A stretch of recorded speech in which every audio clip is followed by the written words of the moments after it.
Welcome to Keep Sweet, the Positive World podcast. I am your host, as always, Joshua Gonzalez. And again today, I am joined by my husband, Matt Tolbert. He's here. Hi, y'all.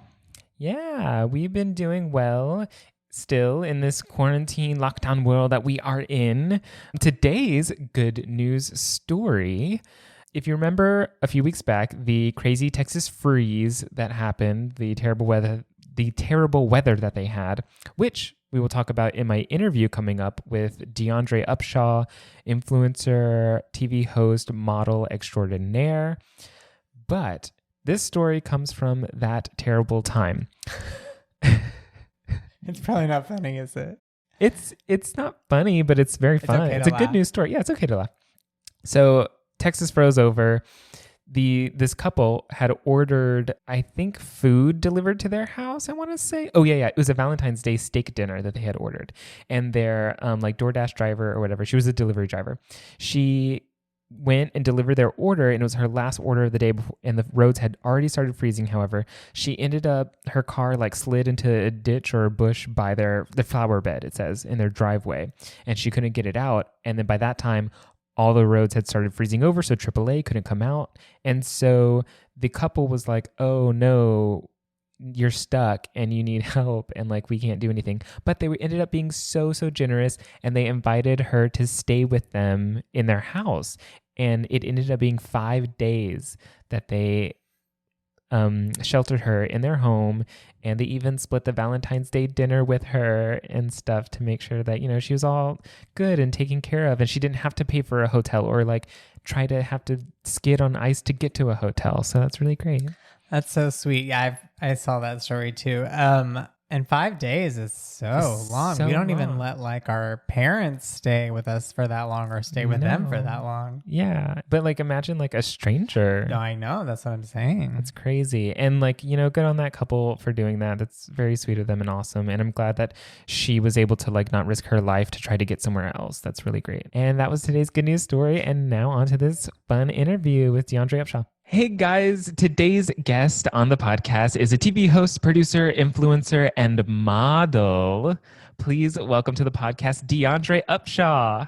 Hi, DeAndré. Hello, beautiful people. How's it going? You look beautiful. And I'm sure everyone who's listening and watching looks beautiful as well. How y'all doing?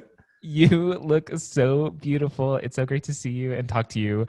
How about you tell our listeners, our listeners, a little bit about yourself? I'm a homosexual. Yes. Yes. From Texas.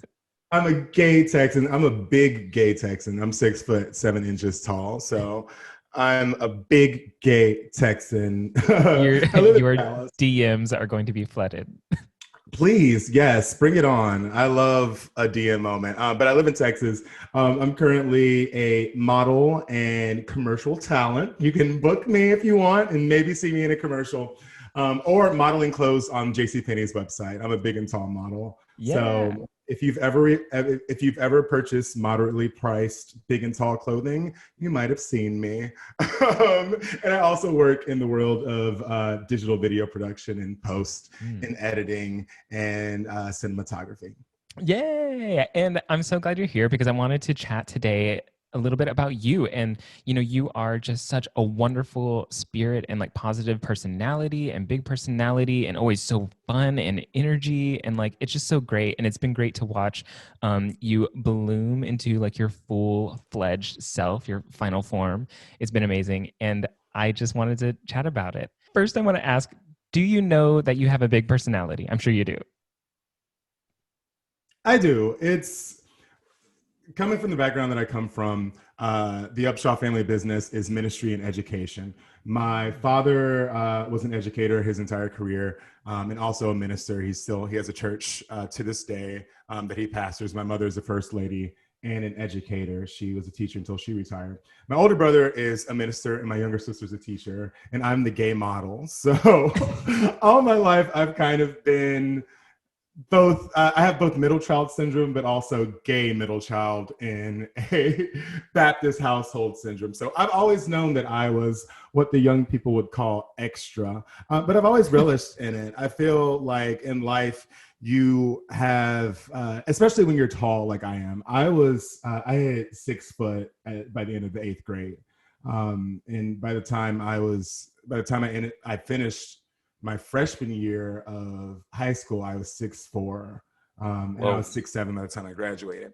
And so when you're a tall person, especially a tall person who's queer, you either lean into it or you lean away from it. Mm-hmm. If you know tall people or people who are, of big stature, chances are they're either super reserved or super outgoing, because you have to either own it and accept it or run away from it. And so I realized at an early age that I was going to lean into being big and loud and super extra.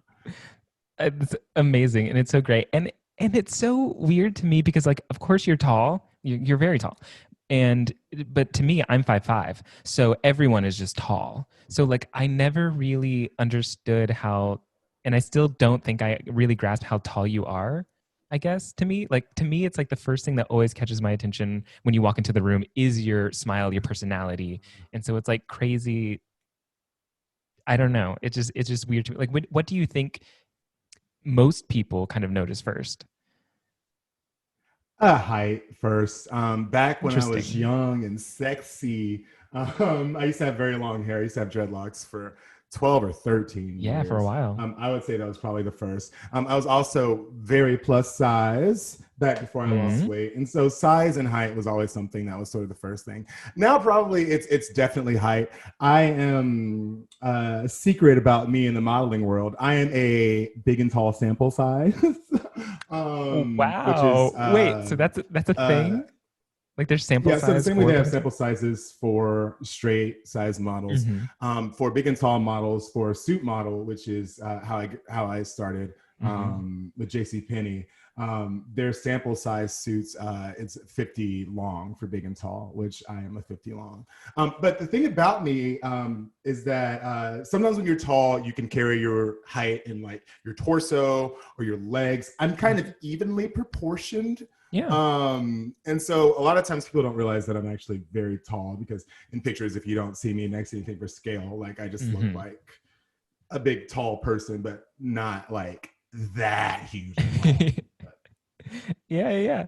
So you kind of hit on a little bit, because when I first met you, you were always like your authentic self, like more so than I think anyone we were around at the time, because spoiler alert, I met DeAndré in college and we went to a private Baptist university. So there were a lot of people who were not always celebrated, and a lot of people who had to hide a lot of things about themselves.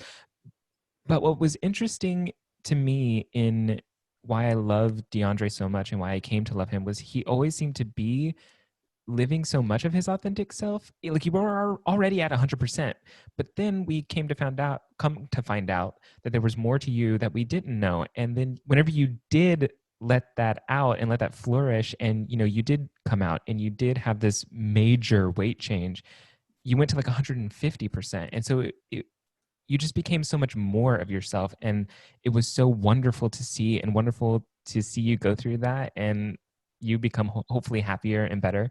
And I want to know what made that change happen. Like, was there a specific moment? Was it coming from that conservative environment that you felt like you couldn't do that, or what? Well, I mean, it's a long question. I think this growing up as well, going to, private Christian schools, like being gay and being out wasn't even on my radar when I was in college. Like, you're still young and you're figuring out your sexuality, but you're also in college, so you're doing all those other things. I focused on college when I was in college. I was like, my dad said, you have 4 years, and after that, you're on your own. Yeah. And so I was an RA all throughout college, and I worked at the yearbook, and so I was always pretty preoccupied. And obviously, I was gay. Obviously, in retrospect, yes, I knew it, and probably others knew it, but it wasn't a focus of my life at that time. Sure. I was at that point still very much, and I am still a Christian. I'm not a Christian, but do I go to church on Sundays? No. But at that point in my life, I was in the choir. I was a tenor in the gospel choir, honey. So for me, it was about figuring out who I was, and sexuality was just sort of like a side thing. I didn't dwell on it too much. Yeah. I focused on creating the best version of myself for that time of myself. And for me, that was throwing myself into, I was the president of the National Association of Black Journalists. I was in the choir. I was an RA. We were in an improv troupe together. And so I was doing all these things. And that was what kind of defined me in college. I did a lot of stuff. I was on posters for the school, yes, on all the commercials and stuff. And then when I graduated, I moved to Dallas, and I hung out with a lot of the same people, but obviously life is a lot different when you're not within the constraints of an entire campus full of Christians. You know, life is different in the way that you navigate. The world is different. And I met my husband in 2000. Oh my God, he's going to fight me. I met my husband alert, in everyone. He is married. I met my husband in 2010. And we dated for about 4 or 5 years before we came out. Oh, I didn't know it had been that long. Yeah, we were together for 4 or 5 years. And for me, it was really about being at a point in my life where I was like, I have someone that I obviously love and I'm going to be with. And it felt stable, and it felt like a good time for me to sort of reveal that part of myself. And I remember when the way we came out, he and I went on a cruise. And before we left dock in port, and this is back in the early aughts, so like Wi-Fi on a cruise was like $150 a day. So we knew we weren't going to have Wi-Fi or internet access for at least a week. And right before the ship left, we both changed our relationship status. And then we turned off our phones for a week. That's brilliant. To be honest, that's actually brilliant. I mean, for me, the worst part about coming out was having the conversation a billion times. Yes. Because you don't come out once, you come out every single time you meet people. Forever. And then for every person that you've known up until that point in your life, you have to have that conversation with them. I remember calling my sister and being like, listen, I'm gay and I don't want to talk about it. I don't want to have like a moment about it. I don't want to dwell on it. I just want to acknowledge it and move on to the next. Yeah, exactly. And I think that is very important for everyone to hear. In the people who aren't gay or queer and want to have that conversation with their loved one that is, or the people who are queer and they don't want to have that conversation with their loved one who isn't, it's like that conversation isn't owed to that not queered person. And I think that's hard for both parties to wrestle with, but sometimes that can be the best thing. I mean, because, and I feel blessed and fortunate. I would say my coming out story is positive. My parents are still in my life. They came to our wedding. Obviously, it was an adjustment for the pastor and the pastor's wife. It was something that they dealt with and they work with. And throughout that process, I also realized, and this was for immediate family, but even though I knew that I was gay for a long time, this was new to them. And so for, my parents, obviously I let them process and I worked through with them. But I told my sister, I was like, listen, girl, I really I don't want to have a Hallmark moment. Because what sometimes I also don't think people understand is that having these conversations for a queer person takes a considerable amount of energy. There's a point when I was planning my wedding. I was planning with my mom and I would call and I would talk to her.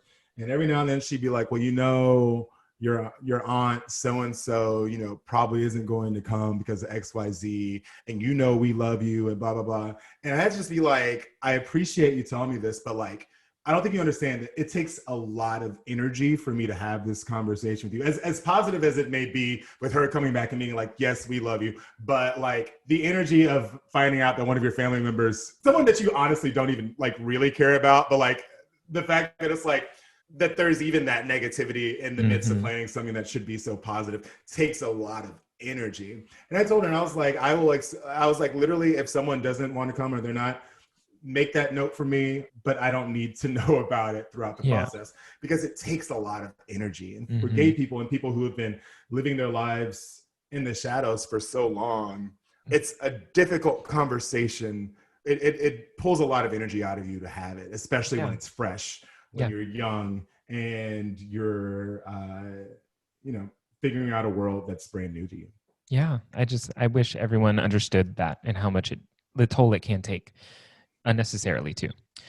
So you're out, gay, wonderful self. And then you also have this amazing weight transformation journey, getting into your best, fittest self. Where did that start and come from?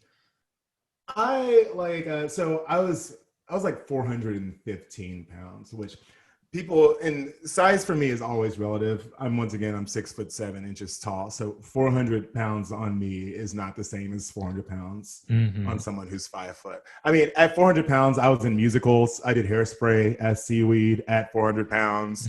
I remember many Beyonce-esque hip gyration motions. Yeah. So for me, I was big man. I was super overweight, but I was not like immobile, if that gives you any context to where I was. And so I tried to lose weight a couple times in my life and I had not been successful. And one day I was on Reddit. Stu got me into Reddit. I was always really afraid of it. Stu is his husband, everyone listening at home. My husband, Stuart, got me into Reddit like 4 or 5 years ago. And I remember I was scared of it because all I knew about Reddit was that, if you did the wrong thing, they would come for you. You were scared of Reddit. Away from this. I was.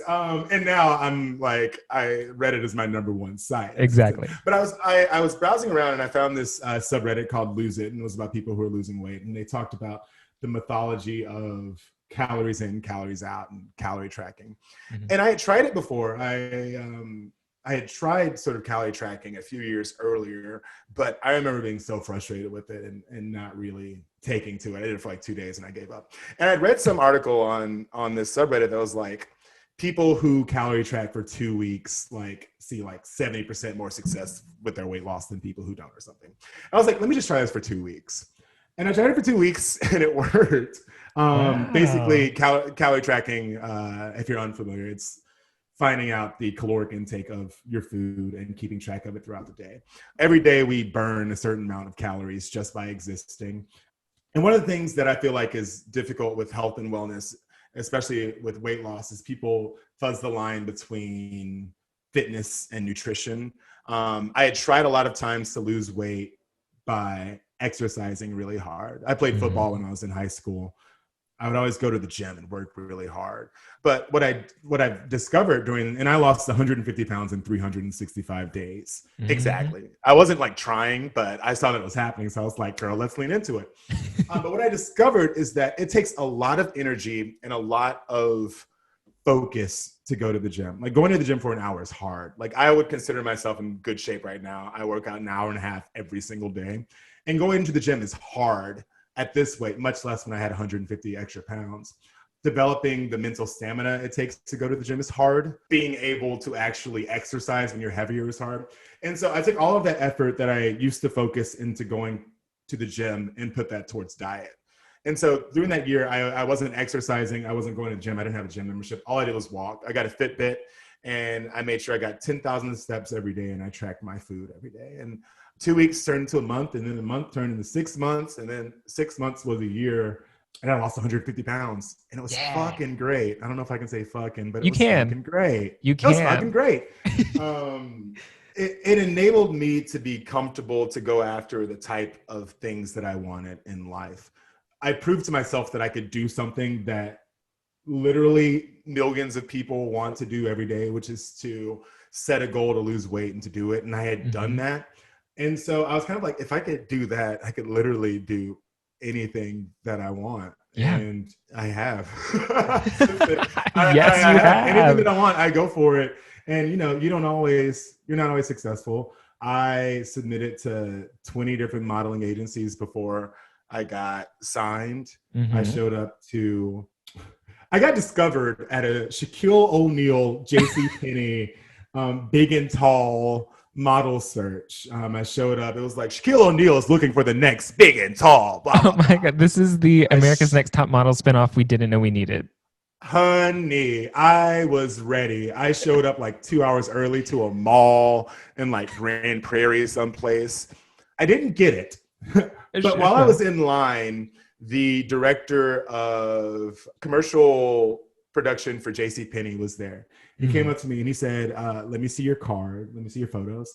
He was like, what's your size? What are your measurements? And he was like, I think that you'd be a really good fit for our e-catalog work. And that's how I got my foot into the door. Wow. But it's kind of like I would have never done that. I would have never been comfortable in myself to do that, to even put myself out there when I was heavier. And not because I hated myself, but because I just wasn't comfortable. Sure, yeah. And so for me, a lot of it was once I was able to drop both the literal and figurative weight, I was able to open myself up to opportunities that the universe presented. I was ready when opportunities presented themselves. Yeah. Oh my God, I love that. And I love that, you did make your weight loss journey so public, and you've been featured in like Men's Health and a bunch of other magazines and publications, and your story has been all over the internet. And for a lot of people that can be daunting and like nerve-wracking and kind of scary to like be a quote inspiration. And I love that you took on that mantle, and you do that like in your own platform on Instagram and other socials, and like throughout all the things you do. You and Stu were featured in that documentary, A Day in the Life of America, about your gay relationship in Texas. And I'm wondering, like, how does that sit with you, knowing that like you are an inspiration, and like where does that desire come from to kind of keep making your story heard? Whenever I get nervous about something that I'm doing in my life, and when I say nervous, whenever I get anxious or start to second guess myself, it's then that I know that I'm probably doing the right thing. Anytime that I've been authentic and vulnerable on the internet, it has always paid off for me. People can sense when you're being inauthentic. People can sense when you're not being genuine. One thing that stuck with me, I was watching I think I was watching Kim Kardashian's interview with David Letterman on which is an amazing interview. Everyone should watch it. Which is an amazing interview. I am not, I don't dislike the Kardashians, but I'm not like, I don't watch. I've only watched like same. And obviously I know who they are. But I remember Kim Kardashian saying that that vulnerability of letting people see the ugly parts is what draws people to you, especially when you're someone who's in the field that I'm in, where I'm trying to be a personality. I'm trying to be someone who influences. I'm trying to be that. Why it was so easy for me to then sort of tell that story to Men's Health and to all the other places was because during the year that I did it, I only relied on myself. It was me and my motivation that got me to lose the weight, and I was successful at it. So after I did it, I was able to kind of deconstruct and say, this is why it was successful for me. This is why I was able to excel. I didn't have to sell my soul to someone selling me shakes. I didn't have to, I eventually ended up having loose skin surgery, but I didn't have to I lost all of my weight naturally when I was losing. And so I think the story resonated with people because when you see weight loss before and after success stories, a lot of people noted that in my before and after pictures, I was smiling in my before pictures. Yeah. Like I didn't hate myself when I was heavier. I honestly thought I was the shit when I was 400 pounds. You really did. and I still think that I'm the shit now 150 pounds later.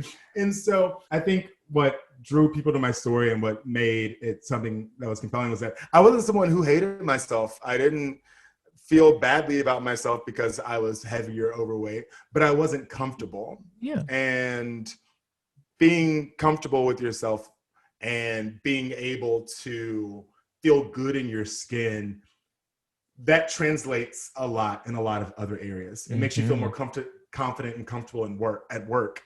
It makes it easier to engage socially, especially if you're a homosexual. The way people respond and interact with me I'm currently 285 pounds of muscle in pancakes. But the way people respond to me at 285 pounds is much different than the way they respond to me at 285. Yeah. The attention is different. The way people treat you is different. And obviously, yes, at some level, we all know this. We know that society works in a way that favors people who are conventionally attractive. But it's one thing to know it. It's another thing to witness it literally firsthand. I mean, honey, there are people who would not give me the time of day 8-9 years ago who were hitting me up on apps, honey, sliding into my DMs. And I was just like, okay, I see you now. I see what type of person you are. But it's human nature. And so I feel grateful that I've been able to do something that a lot of people want to do, but haven't been able to. And so now that you have this even more confidence and you are now like used to your story getting out there and your voice getting out there and heard, now what I love is activist DeAndré. And I hope what we will see more of in the future, like, you know, we already touched on you being a part of Jared Leto's documentary, A Day in the Life of America, where, you know, you did talk about the struggle and like how much farther we have to go as a nation for LGBTQ plus couple equality and just way of life.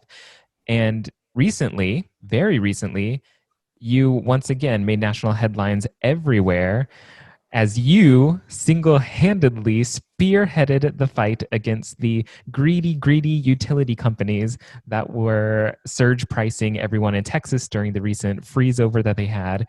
What is making you raise your voice, and do we think activist DeAndré is on the horizon? About a year after I lost weight, I was kind of assessing sort of what I wanted in life and kind of what I wanted my brand to be. Because at that point when I lost weight, I proposed to my husband with a big lip sync video that had gone viral. A little viral. It went major viral. 4 million views. It's amazing. On Facebook. But I had done that, and I was getting these articles about weight loss, and I kept getting inquiries about weight loss stuff. And for me, I work out a lot. I run every day. Fitness is not my favorite thing to talk about. I think it's important, but I was getting all these inquiries about like fitness related stuff. And I was like, I cannot be the person who lost 150 pounds a few years ago. Like, that can't be the end of my Wikipedia entry. Like, that's not like, I cannot be like just that guy, because, you know, that's cool. It's wonderful, but that can't be my entire identity. Sure. And so I sat and I was like, what is it that I want this next step for me to be? And that's when I started modeling. And then from there, I got into sort of the entertainment news world. But one of the things that, and this goes back to, you know, being, you know, the tall, loud kid. But one of the things that I learned super early on, right after I became an adult, when I got to college, is that I've got, both literally and figuratively, I've got a loud voice. And for some reason, I am occasionally able to get attention. Sure, for some reason, we don't know why. For some reason, I'm able to get attention. And I think that part of that, I have a journalism degree. My degree is in journalism and film. And so the few times in my life that I've made sort of national news, I don't know. I just think I know how to position things sometimes. No, you really do. I have a big voice, but I also know how to frame and set up a story in such a way that I think people will care about it. And so my earliest sort of activism in college, there were the blackface parties. One of the, my freshman year, so this was before you came on campus. So it was a huge hubbub in 2005. One of the fraternities on campus used to have a pimps and hoes party, and people would show up in blackface. And Facebook was new at that time. If you've watched the film The Social Network, starring noted cannibal Armie Hammer, you know, alleged. We have to say alleged. You're trying to get my podcast taken down. Alleged cannibal Armie Hammer. You know that when the Facebook launched in 2004, it had like 7 or 8 schools, but Baylor University was one of the first schools on Facebook. We were like in the first 10 or 12. So Facebook was new. And this fraternity posted a whole bunch of photos from this party with people in blackface. And I guess they didn't realize that people could see, that other people could see. And so I was kind of like, this is a problem. And that was my first kind of brush with drawing attention. It was a big thing. We had a whole bunch of meetings about it. News stations were on. I was on WFAA. And that was the first time I was kind of like, I could use my voice to bring attention to things that I think are wrong or interesting. And so that fraternity got kicked off campus. People were divided because of it. People were like, oh, she was just wearing excessive tan. But she was like dressed like she was with some guy, and he was like Lil Wayne, and she was supposed to be like Beyonce or something. Like he had a grill. It was nice. really tacky and really bad. I've always operated on the philosophy of, if not me, then who? Mm-hmm. If I'm not going to speak out about XYZ, someone else probably is. And they may not be able to do it as good as me. They may not have the same positive intentions as me. Mm-hmm. And so sometimes the universe just puts you in the right place to be able to tell your story. And for whatever reason, the stories that I have resonate with people. And I think that's a positive thing. And I try to use it to be positive. The most recent thing during the great Texas screw up of 2021, my husband and I got charged $7,000 for electricity for 5 days of electricity during a time when our state, people died. And the funny part is, I brought this up. I did a couple of different interviews. I did interviews with CNN. I did interviews with NBC and NPR. And not a lot of them ran this, but I was like, yes, you know, it sucks. They're charging me $7,000, but I'm still alive. There are people who died. There are people who froze to death in their beds. There are old people who were found outside in their yards who died from hypothermia with all their clothes off. Because there's this phenomenon where when you reach the advanced stages of hypothermia, humans want to like either crawl, like basically people died. Mm-hmm. And yes, it sucks that I have the $7,000 bill, but I'm alive. Like, mm-hmm. I still have my health. Why are we not focusing on, there was a family, a fire started in their home because they had to start a fire because they didn't have electricity and power. And we live in the richest country in the world, but we can't take care of our people. We can't trust our government to do the basic, to meet us at our most basic needs, which is water and power. And so I stood up and I made a post on Facebook that I thought people probably wouldn't pay attention to. I cussed in it, which I don't, despite the fact that I've said the F word like 4 times on this. I generally, my mom's friends with me on Facebook, so I usually don't curse. But I said, Gritty is out of their damn mind. Gritty is our electricity provider. I'm a convenient, pretty, brown, gay face who I feel like people occasionally, because of that, I'm able to have a bit of a platform. So I was like, hell yeah, I'm going to use it. I'm going to be on the Daily Show talking about how screwed up this is. I'm proud to be a Texan. I've lived in Texas all my life. I think it's a wonderful place. But for the first time in my entire life, in the past 2 months, I've been thinking to myself, should I leave this state? Wow. Should I exit? There's just too much fuckery happening. Yeah. And it is difficult. I know I'll probably retire here. I feel like I'll die in Texas. But I probably need to take a little break from it. It's just terrible. But then it's like, I moved to another state and we still have the Mitt Romneys and the turtle McConnell. We still have, they're everywhere. We can't escape them. No, should I just try to be my little positive blue light here in the city of Dallas and try to make things better, or should I flee? I don't know. I want you to run for office. I mean, do you think you ever interested in that? Too many skeletons in my closet, darling. Too many. You know, we don't want them to look for, no, I'm just kidding. You're like the third person who has said that to me in the past few weeks. I barely passed poli-sci in college. So have half of our governors. I barely passed poli-sci. I am one of the many, I guess, millennials who paid very little attention to the news and politics until 2016. Of course, the first election I ever voted in was Barack Obama. The year that Barack Obama was elected president, 2 days afterwards, someone hung a noose on campus. Do you remember that? Yeah, I remember that.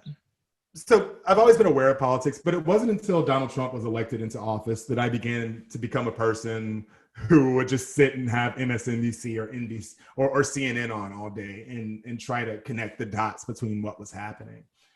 I don't know if I'd be a good politician. I'd probably be rude and curse people out, but maybe that's what America needs. Maybe it is. You've got my vote. Needs a tall homosexual to just kind of come and slap it in the shape. Yes. I love it. I hope that happens. And I hope that everyone floods your page to let you know how much they want you to run for office and that you do it. Please do. We're going to bully you into running for office. So thank you so much for being here today and having this conversation with me. I love it so much. What's next for you? Anything you want to plug? Anywhere people can find you if you want them to I have find a you? fabulous show that I host called The Outline that is premiering on Reverie soon. We've got 8 wonderful episodes shot and ready to go with some of your favorite stars like Kennedy Davenport. I recently interviewed Queen Nikki Blonsky from the seminal film Hairspray. We discussed how John Travolta reacted when she came out, her favorite queer heroes. And I also got a chance to interview Dawn from In Vogue, which changed my life, one of the original members of In Vogue. And she talks about how there will never be an In Vogue reunion, but you can find that. It'll be streaming on Reverie and my Instagram, IGTV. Hey, it's DeAndré. And keep your eye out for me on all of the big and tall male catalogs. Yeah. Maybe you'll glimpse me wearing a really boring suit or a cardigan. Yeah. I love it. I love it so much. Thank you once again, DeAndré. Thank you so much. It's been wonderful talking with you. And I can't wait to talk to you soon. We'll hang out sometime post-COVID. I want me a vaccine and I want it now. Yes, it's my vaccine and I want it now. It's my vaccine and I want it now. Yeah. Thank you guys so much for listening to the conversation with me and DeAndré. If you want to help the podcast out, you can share it, rate, review it, all that stuff. It really means a lot. You can email me at KeepSweetPodcast@gmail.com. Send me in your good news stories, the people you want to see on the podcast. Send me some voice memos that I can showcase on the podcast, maybe asking a question or something like that. Matt is nodding his head yes. Those are so fun. Ooh, really? Like, Yeah. what do you mean? I haven't heard a podcast. Well, we got one time on Sweet Husbands. Oh. But like we weren't really like having guests, you know, Right, at the time. right. So it was just like a really sweet message. But he was like talking about how he looks up to our relationship and things like that. It was just like a really sweet message. Sweet. And we had like kind of stopped doing our like podcast at that point. So it was just like, Sure. didn't really have the opportunity to put it in, but they're really fun to get and see. And yeah, I'd love to showcase that. So go ahead and sit it in. All right, Matt. So like any like last words or anything you want the audience to take with them for the rest of this week until next week? You know, just keep swimming. Tomorrow's Friday. If you're listening to this on the day it comes out, so just have the best weekend and as always, keep sweet.